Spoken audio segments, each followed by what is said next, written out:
Hi folks, today Ted and I are out at a central Kansas replicated trial location, and we're actually looking at an observation plot. If it were a true replicated trial area here and not observation, we would not be shucking ears. So this clearly is the observation part of this particular replicated site. This was planted on April 29, and so that's been a little while since we've had it come a long way. It's about halfway down on the milk line.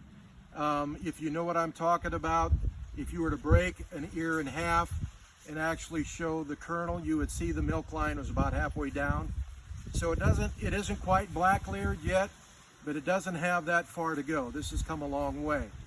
One of the questions that we've been asked recently is, why do you take the same hybrids and plant them in 4 different states in a lot of different environments? And so it's really simple.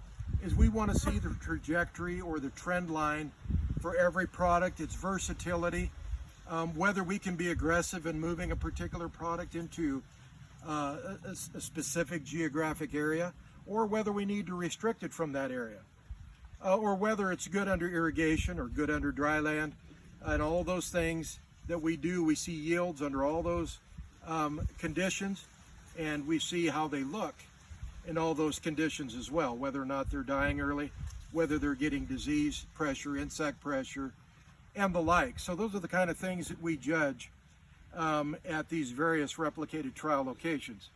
This particular site in central Kansas, up till this date, has just about netted out about 3,200 growing degree day units.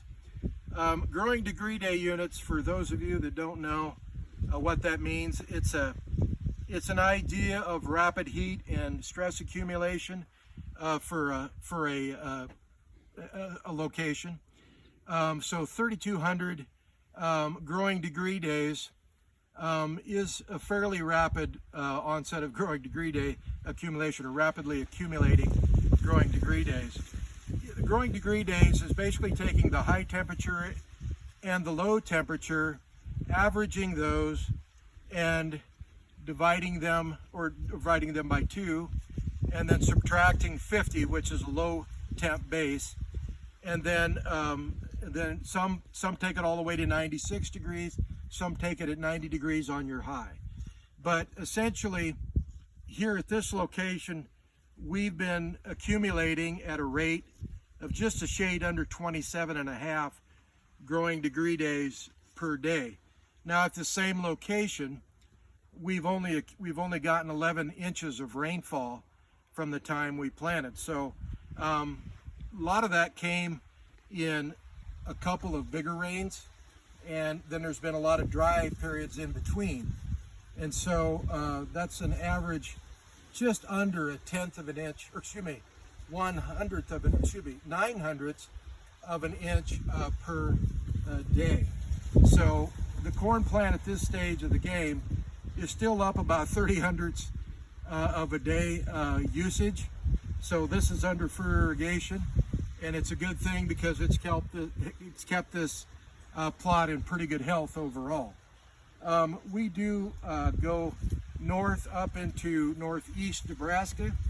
We have replicated trials up there, and they've accumulated, by comparison, only 2,538 growing degree days up to this date.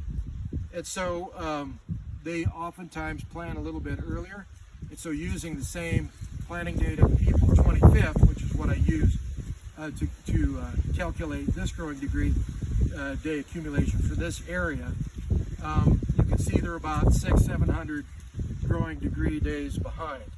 So they only got about 10 inches of rainfall, so they're actually a little bit behind on natural rainfall up there than even what normal is. So I'm guessing the irrigators have been pretty busy this summer, and so that's about 8/100ths of an inch per day accumulation. So obviously they've been using the irrigation systems where they have them as often as they can, I'm expecting. If we go to Lincoln or Lancaster County, we have plots not far from that area. They've accumulated about 2,870 growing degree days up to this date. So about a full 300 below this location, but yet a couple hundred more than what Norfolk had, almost 300 more than what the Norfolk or Madison County location had. So that's 24.8 growing degree days per day, just as a comparison. As compared to this is about 27 and a half growing degree days per day. So you can see there's a lot of variance. What the growing degree day accumulation, when it's more rapid, like here in central Kansas, where you're really going to end up with, maybe somewhere between 3,500 and possibly 4,100, maybe even 200 growing degree days, is it means you're forcing the plant to mature actually a little bit more quickly. And whereas the longer, more moderate, not longer in terms of days, but more moderate in terms of temperature and accumulation of growing degree days up north, allows that plant to be a little less stressed.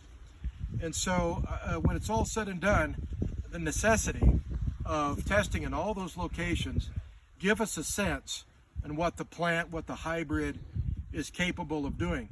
So when we compare, we've got the same list of hybrids that we're testing in all of these locations, and there's right at, I think, 50 hybrids that we're testing, and about 10 of those are existing products, and 40 of those are a combination of new genetics, some genetics that we have uncovered by some of the research we've done, and also some competitive genetics.